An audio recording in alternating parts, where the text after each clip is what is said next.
జగ్గయ్యపేట టీడీపీలో విభేదాలు భగ్గుమన్నాయి. పెనుగంచిప్రోలులో ఆ నియోజకవర్గ టీడీపీ అసమ్మతి నేతలు సమావేశమయ్యారు. బొల్లా వర్సెస్ శ్రీరామ్ రాజగోపాల్ వర్గాలుగా కేడర్ విడిపోయింది.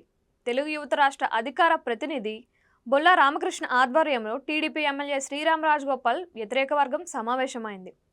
పార్టీలో మాకు కనీసం మర్యాద ఇవ్వడం లేదంటూ బొల్లా రామకృష్ణ మండిపడ్డారు. ఎన్టీఆర్ జిల్లా టీడీపీ అధ్యక్షులు నెట్టెం రఘురాం వర్గీయులుగా మాపై ముద్ర వేశారు.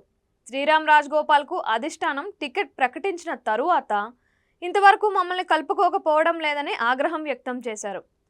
నేను టీడీపీ పార్టీ వ్యక్తినే కాదని శ్రీరామ్ రాజగోపాల్ నాపై తప్పుడు ప్రచారం చేస్తున్నారు. గత మున్సిపల్ ఎన్నికల్లో టీడీపీ అభ్యర్థుల గెలుపు కోసం లక్షలాది రూపాయలు వెచ్చించాం. నేను అంత ఖర్చు చేశాను కాబట్టే టీడీపీ అభ్యర్థులు గెలిచారు. టీడీపీ పార్టీ అందరిది, తాతయ్య సొత్తు కాదు. శ్రీరామ్ రాజగోపాల్ నాపై చేసిన వ్యాఖ్యలు ఉపసంహరించుకోవాలి, లేకపోతే నా భవిష్యత్ కార్యాచరణ త్వరలోనే ప్రకటిస్తా అని బొల్లా రామకృష్ణ హెచ్చరించారు.